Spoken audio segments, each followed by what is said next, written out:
Lai is no stranger to food lovers in our city. Known to the public as a soft-spoken chef, quietly getting on with his craft, he has given Hong Kong some fantastic venues, all champions of great produce and in particular classic French cooking. No matter the quality of venue nor the skill of the chef, Hong Kong restaurateurs are at the mercy of their landlords, whatever the relationship. Jason catches up with David at On Lot 10, asking him how he sees the future of our dining scene in the medium to long term. Influx of like international restaurants from abroad, very quite high quality. Do you think they bring a great deal of value to Hong Kong in a real sense? Oh, most definitely, because I think for the longest time, the past 30 years, something, most of the skills have been at the hotel. So you have a lot of German, Swiss chefs, and they're very good at a particular set of skills, like hotel, like banquets or things like that. And meanwhile, the restaurant, I think, is scene was a bit backward. You've also said in the past that you feel that there's a glass ceiling for our local chefs, and that at a certain point, and particularly in Western style of restaurants, most operators will bring a foreign expat chef. And how do you see, in what way do you see we could actually break that glass ceiling so that our own talent is championed? Well, I mean, there's a reason that they bring the talent from abroad, because I think if they have a choice, I mean, I'm sure they would be glad to save some money and actually use local guys. But I think it's a matter of, I think it has something to do with the previous question. I think the standard are not as simply not as advanced. But I think with the scene now, I think especially people work, let's say they give it a few years with a Robuchon or with a Pierre Garnier or something. I think technically, and they can be quite advanced in a few years. And if anything, what they need to work on is actually maybe perhaps spend some time abroad. You spent quite a bit of time overseas. I was in the Bay Area. Okay. And what do you think it is that's holding back our local chefs from actually going overseas and getting this experience? Well, I think, of course, I mean, I think it's expensive, and it's difficult to get maybe the visa to go abroad. I think that's one thing that the Japanese has an advantage, is that it's much easier for them to and it's built into their culinary education system as well. When they go to cooking schools, I think automatically, they can line themselves with a stage at Michelin places. Sure. in Europe. And I think in Hong Kong, one of the reason they're not ready is that it's unless they can, because there's always new restaurant openings, and people are jumping from restaurant to restaurant, so they don't nearly spend enough time working at any single place to I mean, it's hard enough that they aren't living in Europe if they're cooking Western food, but it's an additional challenge if they don't work with a particular chef long enough to build that cultural sensibility and foundation. Do you think it's just a matter of time before they do pick up those skills?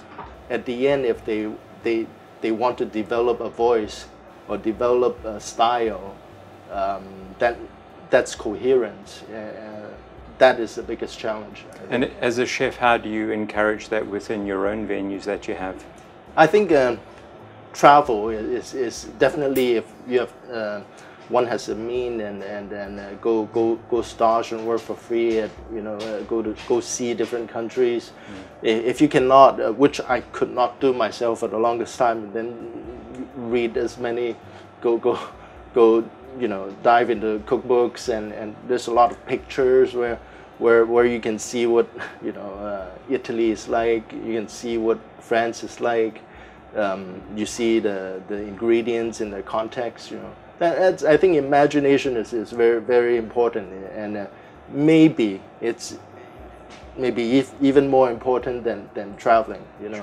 Sure. So if they read, and nowadays it's so easy to go on internet, but that's also internet is also a curse in some way, because now everybody is cooking the same thing, and all the food begin to look alike, you know, with the little gardens, people plating things on one side of the plates, and you know, a lot of gimmicks. We're going to actually chat a little bit on another show about a sense of plagiarism, or a form of plagiarism, whether it's actually flattery or if it's directly copying. What do you think of chefs blatantly copying dishes?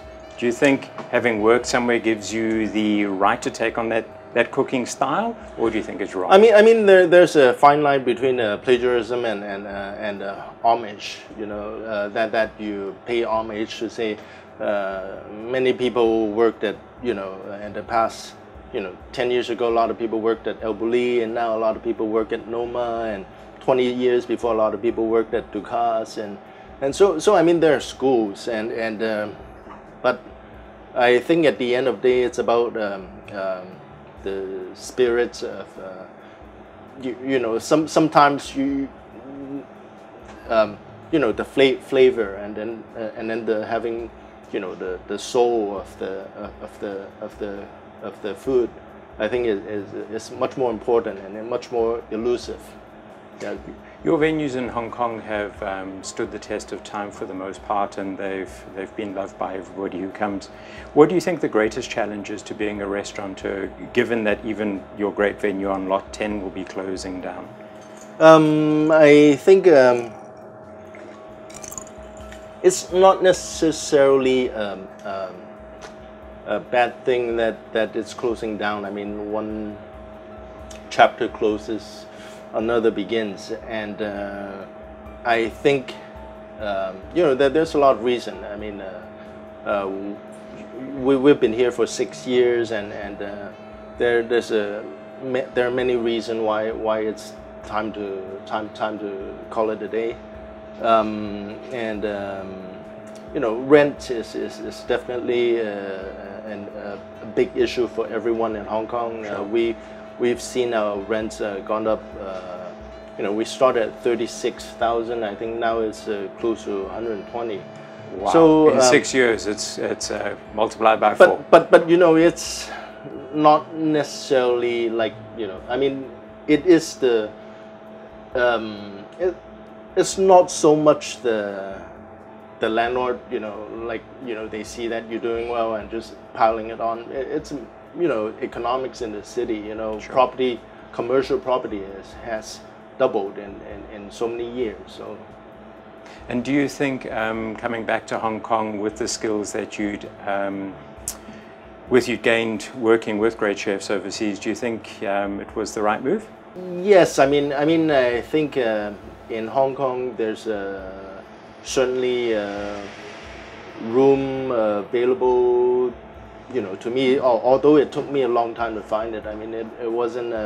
I've been here for 5-6 years before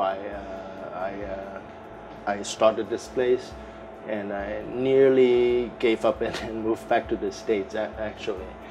And I think in Hong Kong, you know, especially going to the markets, you know, dealing with the fishermen, and it's something that I can't do anywhere else. Sure. So I mean,